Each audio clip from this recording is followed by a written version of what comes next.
Merhaba, hoş geldiniz. Welcome all. This is a talk in the Who's in Town series, and this time Aaron Betsky is in town, luckily. And he's kind enough to give a lecture on architecture beyond buildings. I guess you all know who he is, but just to be specific, he is at the moment the director of Cincinnati Museum of Art. Before that, he was the director of Netherlands Architecture Institute, and probably guessing most of the crowd is familiar with architecture and his work in the biennial in 2008, which is entitled the same as this lecture. And before that, he was working for the San Francisco Museum of Modern Art as a curator for architectural design and digital projects. So I would just like to welcome you on the stage. Thank you all for coming. Thank you. Thank you, Merrick, and thank all of you for coming out to share a beautiful Saturday afternoon. If I was you, I would be outside myself, fishing or sitting by the beach or something like that. So I'm very honored that you chose to spend a few minutes in the cold and the dark with me. I'm very happy to be here in Istanbul, and I'm very grateful to Merrick and to SALT for inviting me to give a talk here. SALT has obviously by now quite an international reputation, and so to be part of this series is an honor indeed. I also have to admit that I am completely ignorant about Istanbul, so I am not going to make any references, or well, maybe I'll make one or two, to how all of this relates to the particular culture of Istanbul. We only arrived a few days ago, and though there have been some desperate attempts to try to help us understand what this city is, I'm afraid we're still just good tourists standing in line at the Hagia Sophia and going through the harem rooms and looking at all the beautiful tiles and doing all the things that one does if one's never been in a place like Istanbul. It's actually surprising that I think that I have never been here, as I do travel a great deal.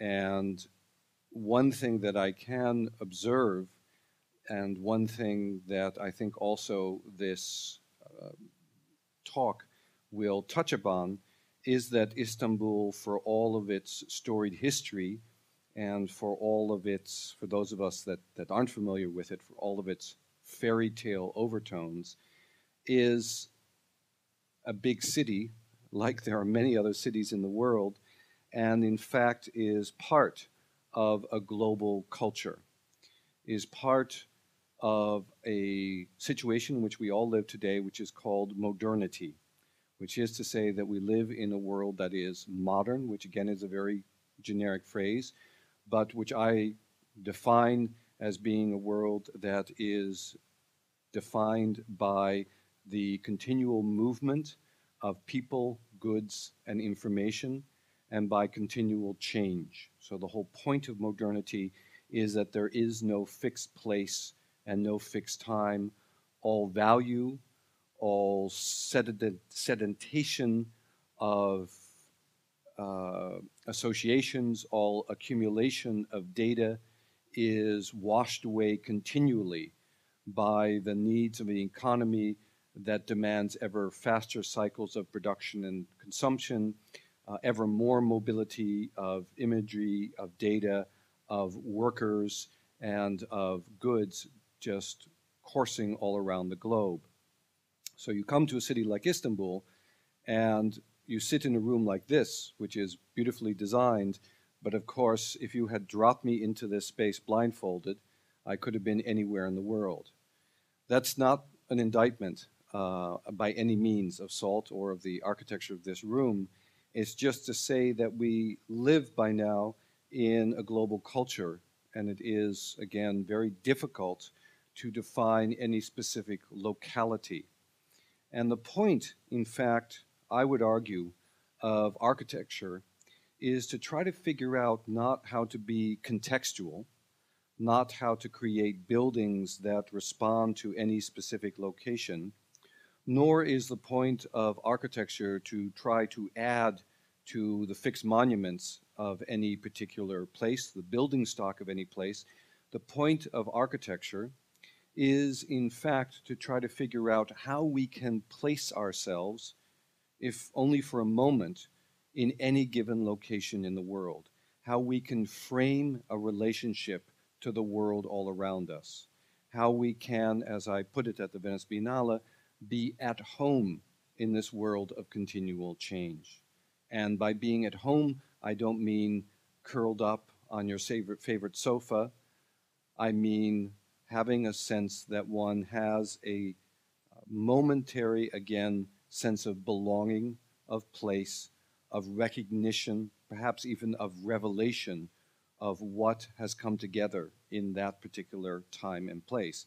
That, I believe, gives you the power to act in the world all around you. And I think, if you'll indulge me in this rather long theoretical introduction, I think that it is of fundamental importance that architecture creates the kind of stage sets, the kinds of environments that allow us to act out the roles to which we would like to be accustomed in our modern world.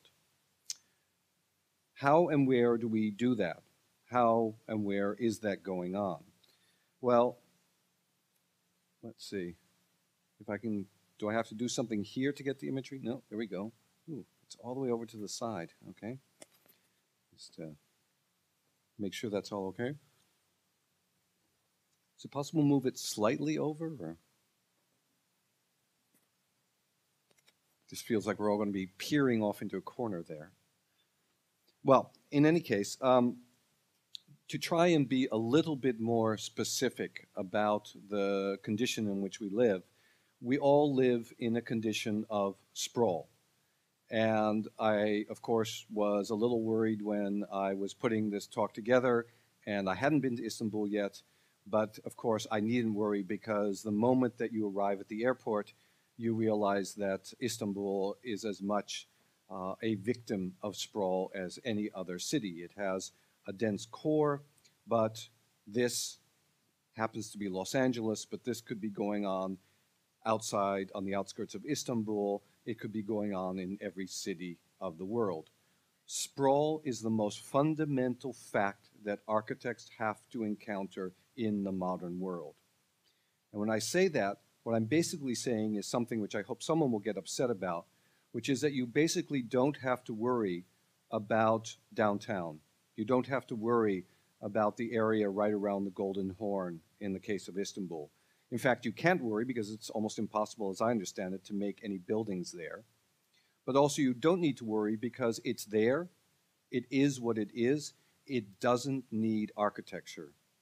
No downtown city in the world needs architecture, at least not in the sense of buildings. It might need good interiors, it might need some new facades, it might need certainly some form of urban logic or appropriation, but it doesn't need more monolithic building, because I can guarantee you that any new building that would be built within the central area of Istanbul would be worse than what was there.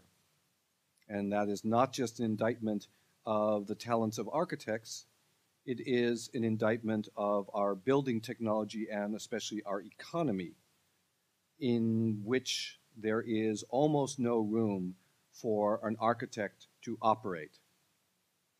Everything that the architect does is defined by codes, by life and safety codes, by building codes, and by economic codes. The problem, the issue, is not here, it's out there. It's out there in sprawl. It's in this world where, and this happens to be, I think that's, is that LA again? Yes, that's LA again. That's on the outskirts of Hangzhou, but it could be anywhere in the world. It's this concatenation of human dwellings that reaches from here for, as I understand it, a good 20 or 30 or maybe even 40 kilometers beyond the Golden Horn. It is the march of self-same buildings that just spread through a landscape that is no longer defined. It is a cancerous growth of streets that have departed from any kind of logic, turned in on themselves and proliferated into these self-enclosed but disengaged social entities where everyone hides behind security walls plugged in to their television, to air conditioning, to the internet. It is the true deformation and the dissolution of everything that we think of as social coherence and physical sense as it is manifested in the physical environment. And what keeps this together is, first of all, signs. No longer coherent landmarks, whether they be hills or towers, whether they be rivers or walls. What keeps it together are the signs that tell you where to go and what to buy. And what keeps it more together than that even is a sense of fear, of dread, a sense of self-imposed control that allows you to keep what you have and keep others out. And I show you these images because they illustrate the utter banality of most of what we have built for the last few decades, but also because these Joel Sternfeld photographs are photographs as part of a series where in each of these single places a murder has taken place. Always violence, always danger is inherent in the actual banality of the world all around you. It is a world in which physical structures are built as cheaply and as quickly as possible and are basically storage devices. Buildings in sprawl, buildings that are built today almost anywhere, in general have the function of storing goods or people or data. That is where we concentrate our constructions. We and all of our goods are continually being warehoused. So, in that situation, what do architects do? They ignore sprawl. They ignore reality. They ignore the sense that form makes absolutely no difference. And they concentrate instead on creating these kind of iconic towers or finding ways in which they can pull apart and deform and dissolve the constructions that surround us everywhere. Open up magazines, open up websites, go to the Venice Biennale this year, which is a very backward-looking biennale, and you will be confronted with countless such pointless objects.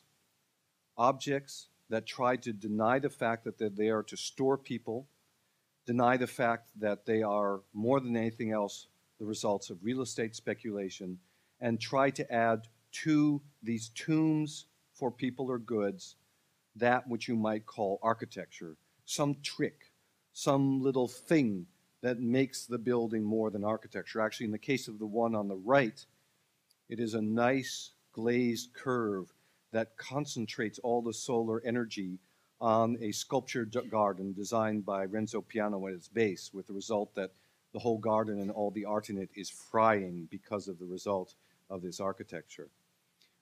Where architecture really busts loose is in places of play, places where architecture dedicates itself to the complete forgetfulness of the reality of our daily lives and concentrates instead on gambling, on sex, on sports, on those things that make us forget reality, and does so with an architecture that is equally pointless, but in its forms tries to defy gravity, reality, the absolute disillusion of any kind of social fabric, and instead invents a sense of collectivity, a sense of coming together, a sense of a point to the utter pointlessness of these kind of programs. Of course, architects have consciences, and so they also pretend that what they are doing as in Masdar City, is to create these kind of warehouses in a manner that is more environmentally and socially logical. Of course, this is a little bit more than painting lipstick on a pig in reality. These are, after all, desert cities. The most successful architecture, the ones that draw most attention, are the ones that are most iconic, that look best on a YouTube video or in this kind of an image. And I think the current king of creating what's left of an iconic function for architecture these days has to be Bjarke Ingels of the firm BIG. In fact, I had a student who wrote a paper last semester that was titled, How Bjarke Ingels Will Save the World of Architecture. And she felt, and I think many of my students felt, that it is the twisting and turning out of normalcy that will save architecture as having a point in the world all around us. I'm not so sure that these kind of objects or such magnificent, though very poorly built examples of computer-controlled flow or continual change that has been turned into an iconic object as the Gwangju Opera House by Zaha Hadid's office, in fact, make much difference. They are singular and beautiful objects that have very little to do with the reality of the world all around them. What people notice more than these kinds of singular objects are pieces of infrastructure, completely empty and in some ways completely mindless structures, such as the kind that Calatrava has his wont of strewing all around the world, or the giant firms like Arab have the want of placing all around our reality. I find it fascinating that when you fly over Europe, the two structures from recent years that you can recognize automatically from the air are the Liège train station and the Pont Milon by Foster, all the way in southern France. These are places where we are concentrating our money because they are facilitators of the movement of people, places, and data. They have no space. They have no interior. The only enclosed space here is an incredibly banal shopping mall, and they have nothing to do with the world all around them. They are, if you will, the muscles of sprawl tightening their grip on the downtown. I would say that the reality of architecture today more and more is not these desperate attempts to create icons or to find some way to flail around and make a building that makes sense in a world of flows, but rather that kind of architecture that, like all modernist architecture, does what is logical in the face of capitalist reality, in the face of a world of continual change, in the face of a reality that all value is removed as quickly as possible and as little as possible is invested. And that's to undress itself. The best modernist architecture is the architecture that, in fact, becomes the most abstract, the most reductive, that invests even less, seemingly, than capitalism would ask it, that is, as Mies van der Rohe said, almost not there, almost nothing, that disappears itself into almost nothing. And in fact, we have a great monument to that coming up in the Bay Area in California. I would say this is probably the most important building being constructed today. And I love watching someone take a photograph of it with their iPhone, and that's because it's the Apple headquarters. And we all know that Apple is the most valuable corporation in just about every measure of the word in the world, but it's also the iconic corporation of our world. And what did Steve Jobs decree before he passed away? He decreed the ultimate battleship, the ultimate Death Star, the ultimate Omega. The Hagia Sophia is a pretty nice circle. It has the plan of the heavens as a dome. Here is the next heaven, the heaven of continual movement, the heaven of nothing being produced, because of course production takes place somewhere outside of Shenzhen or Guangzhou. This is the mandala of the modern world, the Apple headquarters being built in a grove of trees in the middle of sprawl, with parking hidden all around it. This is the kind of monument that we deserve. This is architecture of the beginning of the 21st century. It is, as you might also recognize, of course, panopticon, with the one problem that there's absolutely no one sitting in the middle. No one controls this. It just keeps going. It just keeps producing. It keeps producing value as the drones circle around in their little cubicles all around it. This is the monument, but almost none of us will ever get to see it. This is the reality of Apple architecture. One of my favorite buildings in New York is a place called Grand Central Station. Maybe one or two of you have been there. And it itself is a very strange building because it's a neoclassical structure that was designed to be eaten away by movement. Trains underneath, cars all around, buses driving up the front of it, people permeating it at all levels. And as a result, it is a completely permeated structure that still holds on to its Beaux-Arts classicism.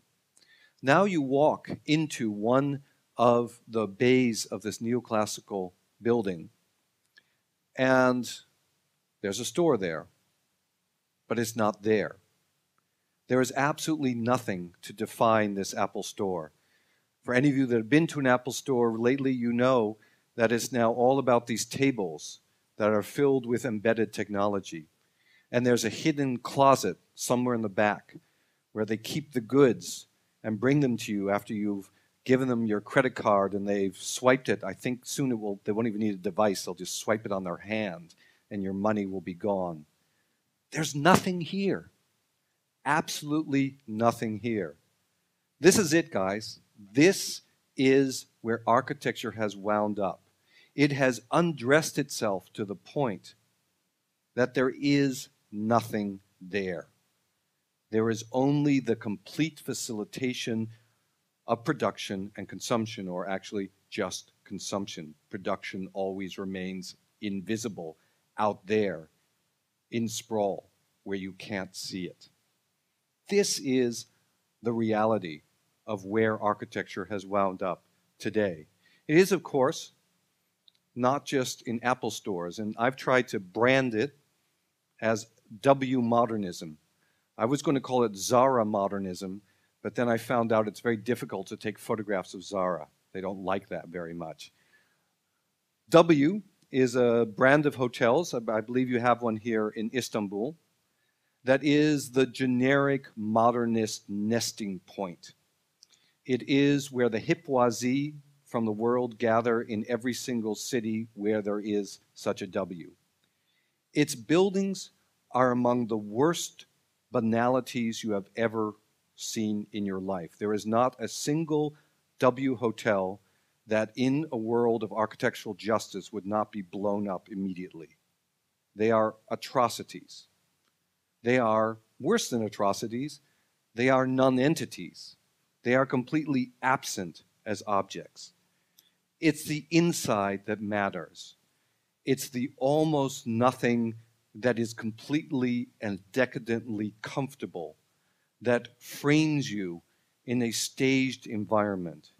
It is the ability to cocoon yourself in this little room that is made to seem like the ultimate reduction, not because of real estate prices, but because this is how you can be at home in the modern world. What I've been trying to get at is that if it is true, as I would propose to you, that we need to be at home in the modern world, and if we try to do that through buildings, what we're going to wind up with is this. And it will be, first of all, only accessible to the very rich who can afford the $300, $400, $500 a night that they charge for these kind of rooms. It will be completely soft surfaced to get rid of anything that might let you think, and in fact is designed to make you sleep, to let everything in the world disappear. It is, in the other words, a cocoon that wants to deny reality at any price or at a very high price. That is the best thing that architecture can do. Create iconic objects that mean nothing, dissolve into infrastructure, undress itself completely, and when it finally achieves the ability to make you at home in the modern world, it does so by being nothing but this cocoon for the very rich. So this is what architecture is today. This is where we have wound up. And I show you the Museum of Modern Art in New York, which in fact is the temple of modernism. It defines what modernism is. And I don't just say that, they say that. When you read their mission statement, they say, we define modernism. So if we want to know what modernism is in painting or in architecture, we go to the Museum of Modern Art. And they had a perfectly fine, though rather banal, modernist building with a nice courtyard in the back that was mainly interesting because of the tremendous value of this open space in the middle of a very dense city. So then they decided they needed more space. And they wound up hiring a very banal and mediocre architect called Taniguchi, who's very good, however, at spending a lot of money and making very refined details. So Taniguchi, being a smart man, went to them and said, "Thank you, I'm so honored with the commission.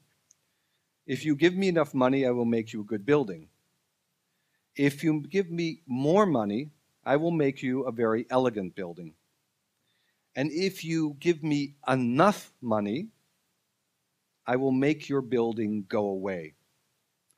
So the board of the Museum of Modern Art looked at each other and said, okay, and gave him $1 billion. And with $1 billion, think about that, $1 billion on one art museum. They actually claim it's about 600, 700 million, but I think $1 billion sounds more like it. With that kind of money, you can create a structure that is pointless, that isn't really there, that just disappears. This is what architecture has found itself stuck in. Everything it tries to do is meaningless, pointless, and disappearing. It is creating its own death. Now, that actually has a long history. And you could say making the white tomb of architecture's own self-disappearance is exactly what it should be doing. That in fact, all modern art and architecture tends towards its disappearance and its dissolution. And by seeing just the few hints of what remain, one can see exactly there, as artists from Mondrian to Sol-LeWitt have claimed, one can see exactly in the disappearance of everything but the remainder by necessity of something that is observable, exactly that which continues to define us as human beings.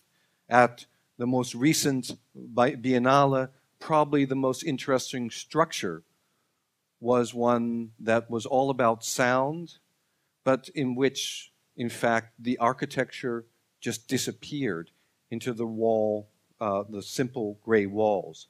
In art, more and more we are fascinated by this kind of phenomenal disappearance, this intensity of black holes that drink up in all of our attention and give nothing back, that make us realize that there is nothing there, that reflect the world all around us into nothing, that create a kind of spiral that goes off into nowhere. More and more of that art, which I would call canonically modernist is that art which, along with architecture, stages its own disappearance as exactly the point of what you do. So if architecture is and art are condoned to do nothing and to be nothing, they exult in that nothingness. Of course, it turns out, however, that that is also highly appropriate because it is, if you will, a way of recognizing our own disillusion, the fact that we are everywhere and nowhere at the same time. That, as one architect liked to point out, the internet, the ether sphere, whatever you want to call it, is where your money is right now. And it is probably also where your identity is today. It might, in fact, be completely non-fictional that we are living in a world of zeros and ones, that all of this is just an illusion. And in fact, this is not such a crazy notion. If you look at this space and think about the fact that most of the surfaces here are manufactured and that they were formed by computers and by codes, that you are sitting on chemical recombinations of oil, you will come to realize that the vision from Matrix is perhaps only slightly fictional, that we live in this completely artificial environment in which more and more we recognize where we are only with the use of QR codes or whatever will be the next tool of augmented reality that helps you recognize where you are and perhaps who you are. That in and of itself is no more and no less than a mark of the disillusion of our humanity that has been going on for as long as modernization and modernity have been going on. Somewhere at the beginning of the 20th century, some people have said 1908, some people have said 1913, we came to the realization that the world as we could imagine it and postulate it, quantum physics and all the other things that we now know to exist, including now string theory and bosons and weak forces and everything else, is fundamentally different, fundamentally other than the world as we can experience it with our eyes, with our ears, with our noses, with our bodies. Something is disconnected between ourselves as coherent human beings and the world all around us. That, of course, is true socially, and one might say psychologically, but it is also true fundamentally, so that the notion that we are all cyborgs, that we are all invested or infested with all kinds of technology that allows us to operate in this world is become completely commonplace. Think of all the contact lenses you wear. Think of this thing now trying to glue itself onto my face that will soon be embedded in my face. Think of all the drugs you take to stay alive in this world. Think of the air conditioning that is allowing us to breathe, that is acting as our lungs in this environment. We are becoming all a kind of cyborg, even if we don't seem to recognize it or look like it. So it would seem that the most logical thing for architecture to do after it has disappeared is to recognize its own disappearance and build itself back up out of codes. In the case of this project by Marcus Novak, who I know has worked here in Istanbul several times, in fact, by building itself up out of objects that exist only virtually, that trace the movements of your hands and try to reestablish some relationship with the world all around you, that construct endless possible varieties of universes and perhaps send them out into, as in this project by Greg Lynn, out into a much farther, greater space. Science fiction? Maybe. But again, we're seeing the first glimmerings or reflections of these kind of researches now sediment themselves into the buildings all around us. This is the logical step to take when you have moved beyond the necessity for physical buildings, when you've come to the realization that architecture is never enough. Patrick Schumacher would claim that, in fact, parametricism is the style of the 21st century. I'm not sure I believe him in that, first of all, whether it's a style or not, but there is an ineluctable logic about how one builds up from zeros and ones, how one creates a fractal reality that is more in tune with the way in which data shapes our reality than the tiresome putting one stone on top of the other or one piece of wood on top of the other. And we can dream of all kinds of possible shapes that might come out of the recombination of zeros and ones, out of Maya and Revit and every other program that we can possibly imagine. And one can already see architects who are becoming interested in the possibility of creating hybrid forms that are, is there some way to get this to be less echoey than it is? It's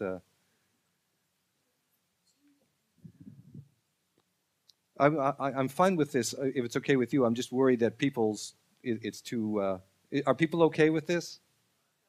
It's okay? Okay. I'll stop worrying about that. I feel like I'm trying to be a DJ with the heaviest possible bass. Boom, boom, Greg, Lynn. Sorry. Okay. Oh, someone turned the bass down. Thank you. That was easy. So architects like Studio Asymptote, who are interested, in fact, in how out of these zeros and ones you can begin to produce objects that are not necessarily buildings or cars or bodies, but could be all three of those or a combination of all of those things at the same time. You are beginning to see artists who use the computer to undress the building or the object down even to the bone itself, and use the logic of the manner in which bones construct themselves to grow chairs that would use the least amount of material for the highest amount of strength and comfort. And obviously the next step is to extrapolate this, as some people are postulating, into buildings. One can begin to see buildings as the accumulation of data into cloud-like structures that hover right beyond the possibilities of what we can build now, and right beyond perhaps the possibilities of believability, and right beyond what one might even think of aesthetics. And if you want to see what this stuff looks like, just go to suckerpunch.com and you will see it there every day changing. This kind of architecture is beginning to promise that it can be constructed, though of course the logic of how one enters, or how one, to use the technical phrase, penetrates the exostructure in a manner that creates a relationship between the body, as far as it still exists, and reality, meat space, as far as it still exists, is still one that has not quite been solved, but is being addressed by more and more structures. I already showed you the Guangzhou Opera House.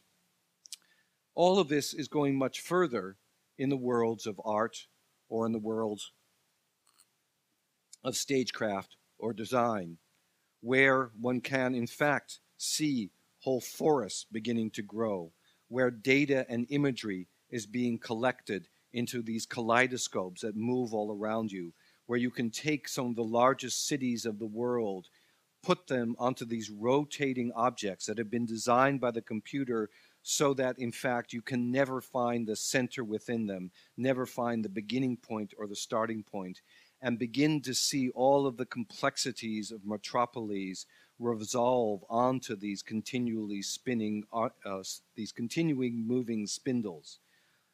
Reality can be reduced to an array of on and off, light and dark, that represents the complexity of the world all around us. And in fact, Vicente Goulart proposed at the Biennale I did a few years ago that in a situation where Internet 2.0 will be fully in operation, we will not need anything solid because everything will have an embedded chip within it, an embedded address within it, so that the actual contours, the actual nature of things becomes completely secondary to the network in which all of these objects operate and speak to each other. It is a world, in fact, in which we can imagine that the boundaries between meat space and virtual space, between chemistry and geology, between photons and neurons, between everything that we used to think of as separate, begin to dissolve, and things move by osmosis, by taking the heat or the sweat coming from our body and distilling it, as in this experiment, into these piezoelectric motors that then grow whole landscapes all around you. We can, in a perhaps, in my mind, more productive manner, begin to see architecture as a way of mapping all of the information around us. That is the growth of Shenzhen, from a little fishing village all the way to a metropolis of 12 million. And that are all the different plants that are dissolving and disappearing in that same Shenzhen, all produced by computer manipulation of all the available data. This is, indeed, the complete disappearance of all form. This is, and I think the photographer Hiroshi Sugimoto saw it most clearly, where all of that data collapses again into an almost nothing.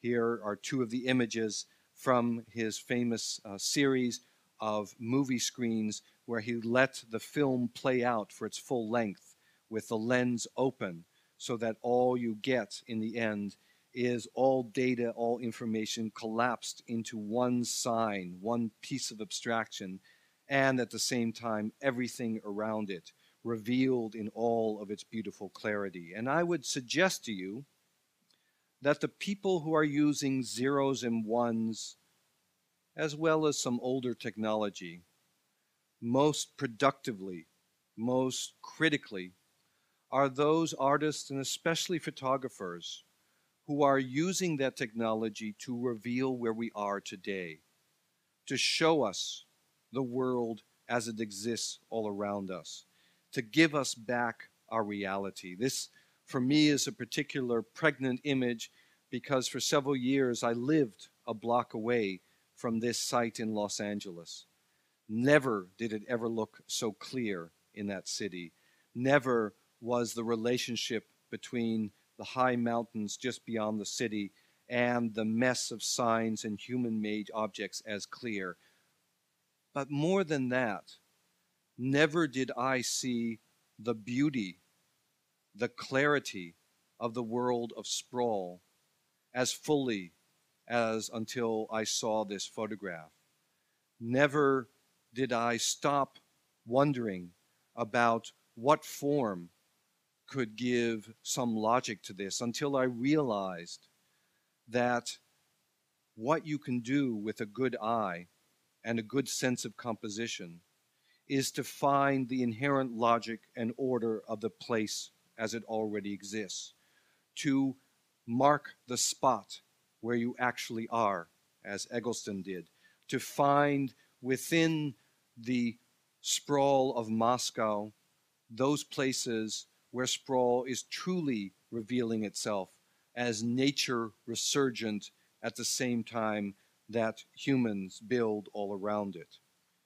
The beauty, the horror, the sexiness, the tawdriness, the sense of a plastic reality that transforms us all into role players. These are Hookers in Los Angeles by Philip Lorca, begin to reveal the reality of the world in which we exist. Something is going on in this world, something that we cannot place, something that we cannot name. This image always excites me because of the sense that something miraculous has happened in banality, The milk is exploding for no apparent reason. It is like a visitation in a classical or in a medieval painting. It is a story, a miracle that happens as you concentrate on the face bricks, on the strange lacuna between the buildings, on space going back into some unknown place. Your eye keeps going back and forth, as in a medieval painting, between what is there and what may or may not be happening. It is a stage set in and of itself.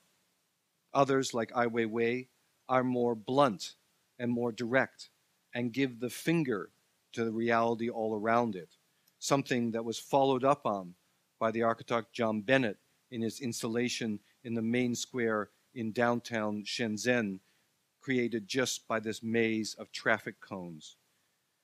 In this form of art or architecture, what you do as a maker is first of all to give the finger to what exists and therefore make people look at the reality all around you. It is a way of restaging the world. I'm interested in artists like Rikrit Jaranjeve who can reduce art or architecture down to the assembly of a couple of pieces of furniture out of which you can just cook a good Indian meal and then have the leftovers as your art objects. Or Philippe Ram, again at the Biennale, who tried to create an architectural space by creating a very hot plate on the ground with a very cold plate above it that he hoped would then create a virtual environment, a cloud. When that was defeated by the scale of the building all around it, he instead created a déjeuner sur l'herbe, a kind of new utopia, and of course got all of the publicity because he had people in various stages of undress. But all of this kind of work, for me, is at one of the most productive edges between art and architecture, between making and, if you will, unmaking, one inhabited by firms like Diller Scofidio and Renfro, who create these performance pieces that alter your perception of space. And in fact, in this case, it is about how Nijinsky was driven crazy by the attempts to measure him, to mark him, to make him place himself at a certain point within space. It is that uncomfortableness with where we live, the impossibility of making ourselves at home in the modern world, that have been at the core of much of what Diller and Scofidio does. This is work that is critical, a very old-fashioned world. You could even say oppositional. This is work that says we are not going to disappear, but we're not going to resist. We're not going to try to make objects that twist and turn themselves into many different shapes in order to make an argument for still being here.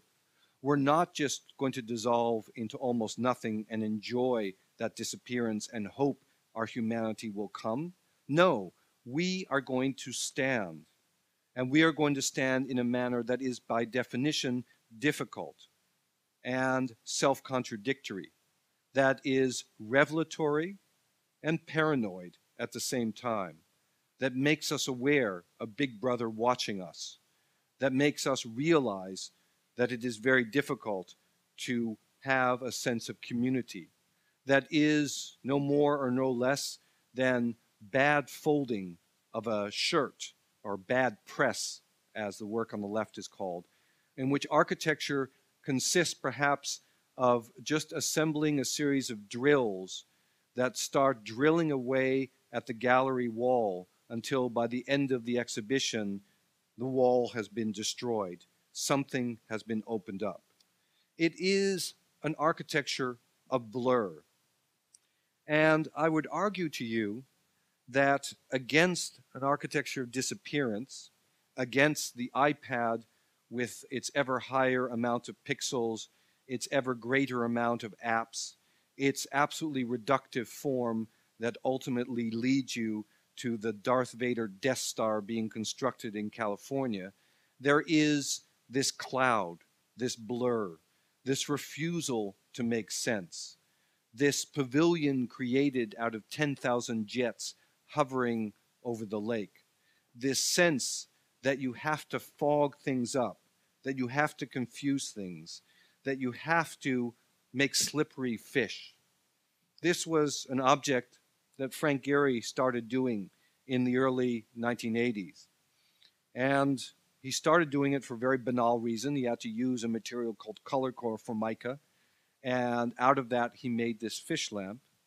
And then when people started asking him why was he making a fish lamp, he started telling this story about growing up as a child and playing with a carp every Friday until his grandmother would take it out of the bathtub where he was playing with it and turn it into their Sabbath meal for that evening, watching that beautiful object that he knew was going to be destroyed and he was going to eat every evening, week after week. It became a bit of autobiography. It was a way of saying that the maker reinstates him or herself as a moment of difficulty within that world. And it was for him also a fish that was an emblem of the kind of forms that had begun to interest him. Difficult forms, forms that didn't stand up straight, that weren't elegant curves, that weren't perfect circles like the Apple headquarters, but that were slithery, smelly fish that try to swim away from total construction. He realizes himself that when his buildings are done, they become, like any other building, just another icon, just another apartment building housing rich people, another office building.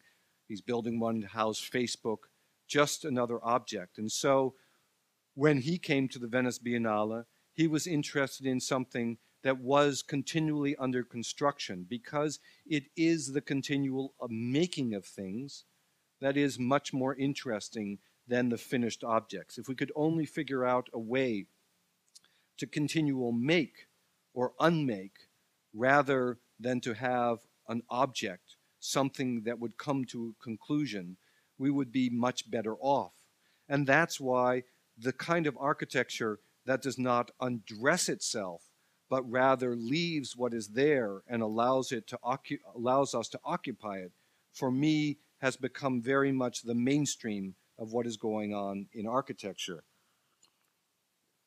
When you have a world that has limited resources and that has a huge stock of existing spaces and objects and people, it behooves us, I would argue, to first and foremost, like doctors, do no harm, not use up any natural resources.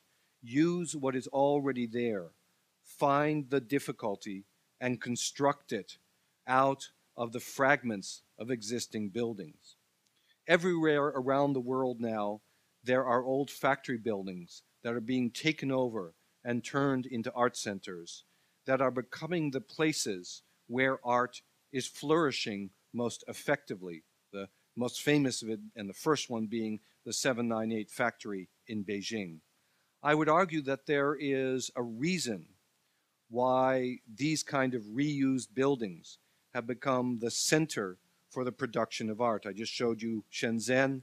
I just showed you Moscow. This is Shenzhen. And that is that the best and most interesting art is actually being produced by recombining, rethinking the objects all around us. It is a kind of absurd construction of existing materials with no particular function, with no particular end to it, other than to allow us to explore and understand what is all around us.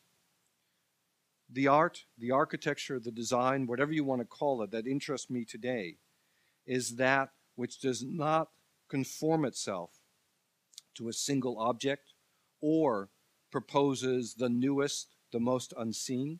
No, it is that which creates relationships within things which already exist, which is a continual construction, a lashing together of existing material in a spiraling form that always leads us beyond what we think we know. It is an indication of what is to be built rather than the actual construction itself. It is the drawing out of possibilities rather than the drawing down of resources.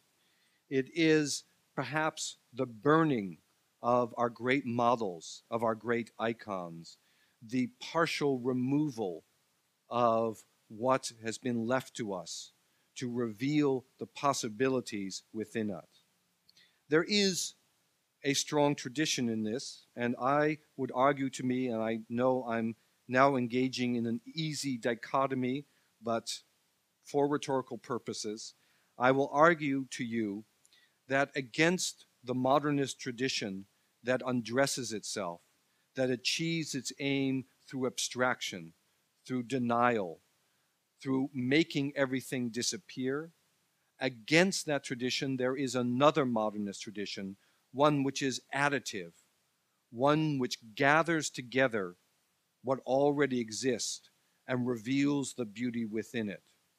Against the white boxes, against the glass and steel meaningless constructions, there is a tradition of collage and assemblage, of gathering together cast-off materials into coherent shapes, the construction of a crazy quilt of possible nests that do not necessarily make you comfortable, that do not necessarily close you off from the world, but that intensify your relationship with the world, that bring things together in one single place, that bury you, if you will, with all that is all around you, that find a way of condensing and making visible all of the reality all around you.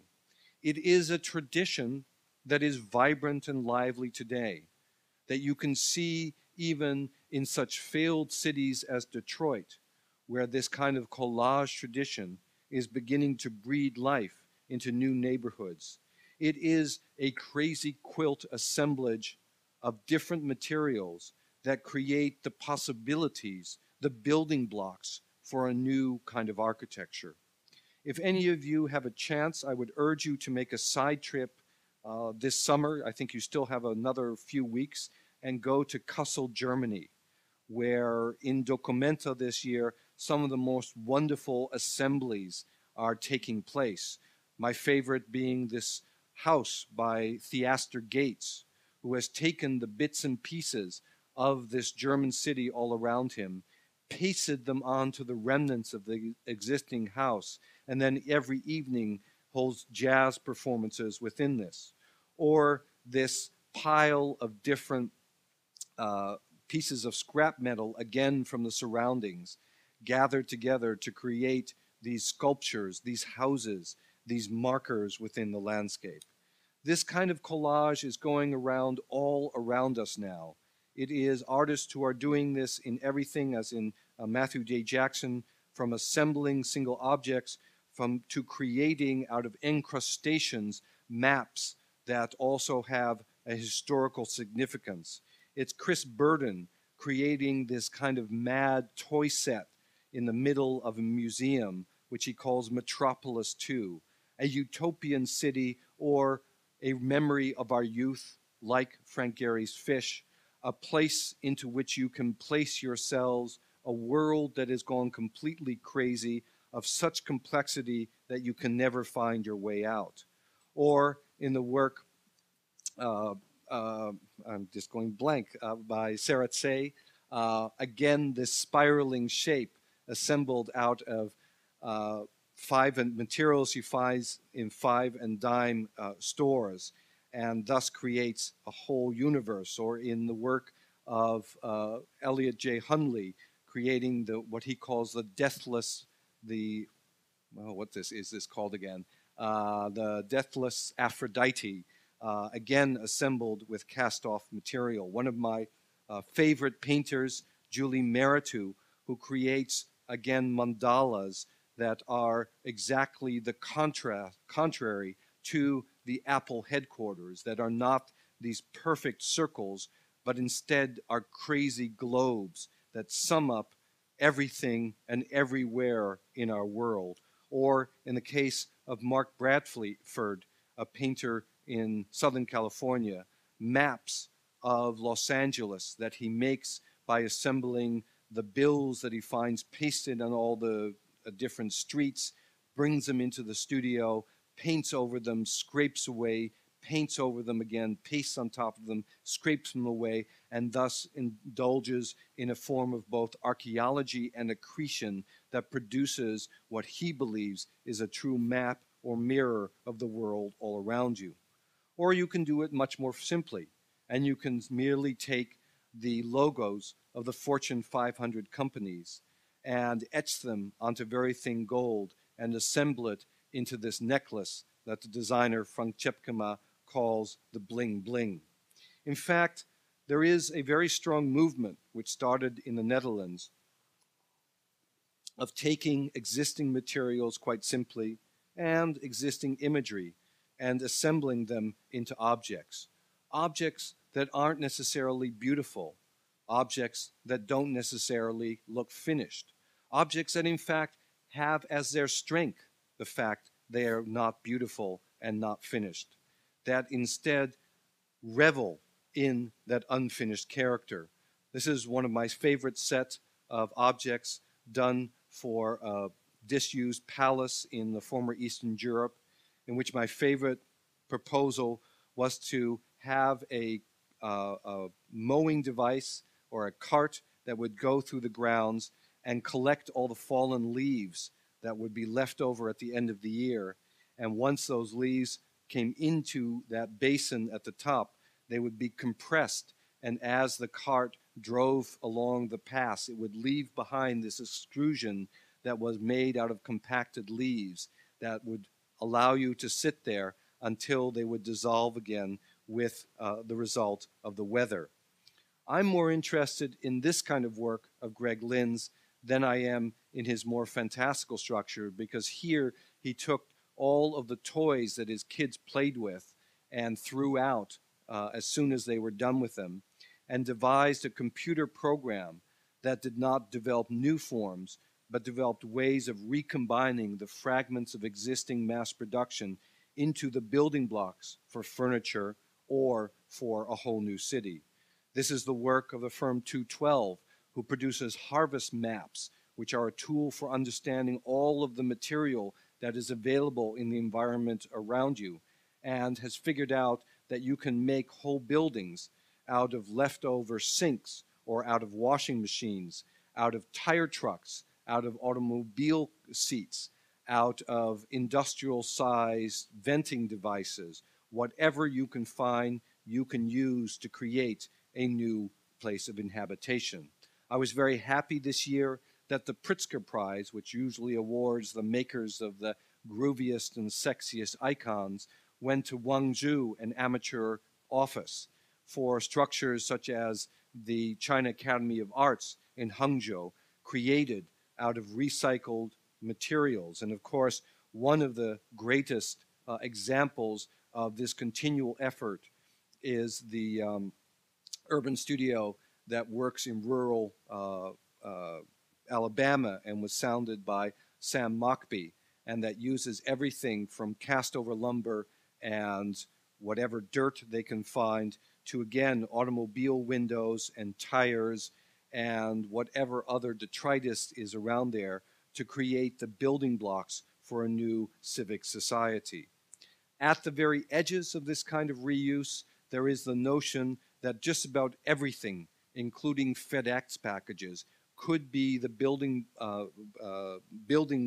parts of a new kind of architecture, building parts that might fall apart as soon as they've served their function, in this case for emergency relief, that need to be recycled themselves almost as soon as they're used, but that in their very ephemerality offer an alternative to construction.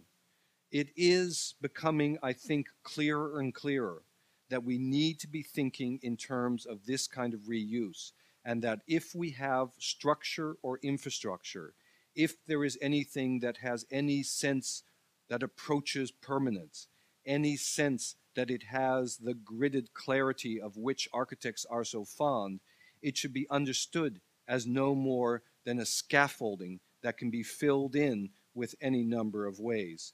That in fact, it is the completely ad hoc continuation of existing structures, whether they're slums in South America or whether they're leftover aircraft carriers cruising in the Mediterranean, that is the true work of architecture to be done today.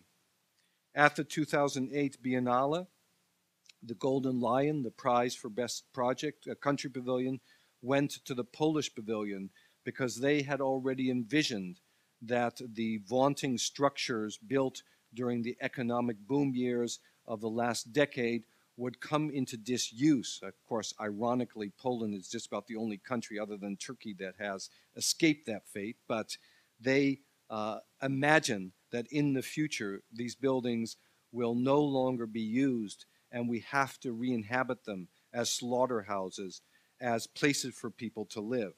And at the next Biennale, the Art Biennale, you saw the re-inhabitation of the monumental structure of the British Pavilion as what was supposed to be a reproduction of a house right here in Istanbul, a labyrinthine structure that would intensify and densify the useless pavilion that otherwise sat completely empty.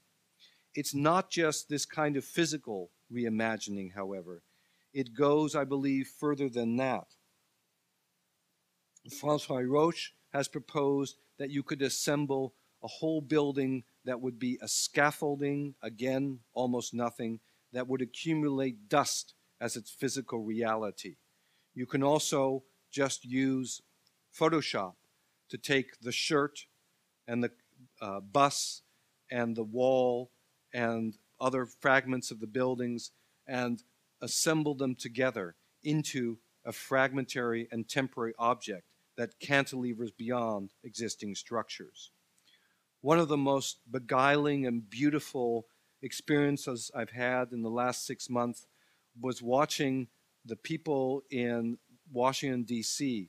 line up their cars, open them up for a picnic, to watch the way in which the artist Doug Aitken took over one of the great bunkers of modern art and one of the great symbols of modernist architecture, the Hirshhorn Museum, and completely covered it with elements taken from all of our popular culture and celebrated, quite literally lighting a candle to the incandescent voices of people singing I'm only their love for each other in this performance piece that completely assimilated the building using only the most ephemeral of means.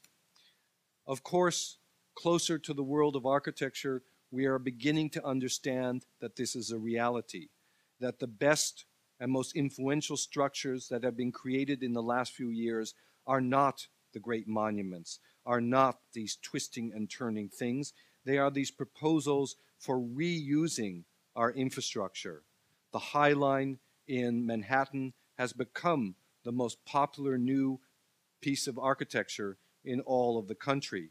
The Duisburg Nord Industrial Park has done more to reclaim the industrial past of Germany than any other building that has been created in that country. Again, at the Kassel Biennale, Pierre Huyghe took over the compost host in the park and created a statue that was completely occluded by a beehive so that it was buzzing with bees at all times. And marijuana, it is rumored, was growing now within this compost heap. And philosophers and poets were using the building materials from the gardens to have lectures and teach-ins. What was the art there? What was the architecture there? It was exactly the deformation, the misuse, the assembly and appropriation of all of the existing buildings. It is, I believe, in this kind of replanting, opening up of the world all around us, in urban agriculture, or as at the current Biennale, in the covering of one of the spaces on the inside of the pavilion completely with ferns and moss, that we should be looking to answers. We should not worry so much about making buildings. We should worry about unmaking buildings, about reusing them. We shouldn't worry so much about making things beautiful. We should worry about making things useful, useful in a social sense, useful in an environmental sense. We should not worry so much about things making sense. We should worry about making things that appeal to our senses. We should not worry so much about being functional. We should worry about planting our garden, about making something that misuses what has been disused. At the very edges of what interests me, there is the sense that what you should be doing is just about nothing, as little as possible.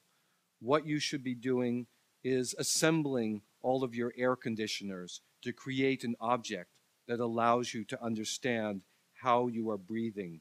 Creating, again at Kassel, a construction that continually reveals and hides the spaces in which you are currently inhabiting, that finds a way of making you concentrate on, see the world around you, be aware of your own body, that has a way of revealing what is hidden, as in this construction of the pipeline currently being built between Russia and Germany, built as an art object between the Russian and the German pavilions in Venice. At the very edges of where art and architecture is going, it is indeed the growing of a new reality. It is, as you will see in student work, the deformation of all of the traditions in which we have grown up. It is, in the work of some of my own students, the assembly of data to create a continually changing and moving framework in which nothing stays the same and everything continually reassembles itself. It is the stealing not only of existing objects and not only letting nature take over, but it is the stealing of existing floor plans, in this case a McKim and White building, and an idea by Christo, and reassembling them in a place where nature becomes feral and becomes nasty and might even attack you. It is giving over structures to be places of true community, market halls, or basketball places, where again, uses continually change. It is the construction, perhaps in a very romantic way, as this student proposed, of new things that are made out of the assembly of preformed packages inserted and growing out of existing structures. It could even be as abstract as just a balloon floating over a garden in Venice. Or it could be this particular set of installations by the firm called Rotor for the Belgian pavilion, where they ask themselves the question, what is it that we have achieved in modernism in the last 50 years? And they came to the conclusion that we have achieved the construction of new materials, new laminates, new plastics, new composite stones. And they took fragments of these out of their context and hung them up as art objects, as two monuments of what we have achieved in modernism, because on them you could find the mark of human use. In reusing, in appropriating, in showing things that are ugly, in making things unfunctional, that is where truly our humanity becomes revealed. The danger in all of this is always that whatever you do will be appropriated. Everything that I've just said, everything that I've just shown you, will at some point be used to create more boxes that will store us, that will store our goods, that will store our data. Every image that we produce, even if we try to reduce ourselves to almost nothing, will become an image that will be used to remove value from us by selling us things. and by turning us into part of a world of brands. Everything you say and do will always be appropriated. The best thing that I think that art and architecture can do is therefore to open up, to unbuild, to reveal, to make unusable, to make disused, perhaps even to make things that are purposefully ugly, to hold up an X-ray to the world all around us and find the objects that exist so that we ourselves can begin to make sense of them. I don't want this to be a completely negative story, however. I just came from the latest edition of the Venice Biennale, which, as I said, is a collection of rather boring objects that look back rather than forward. In fact, the architect Wolf Prix has made quite a stir by calling it the Banal of Venice as opposed to the Biennale.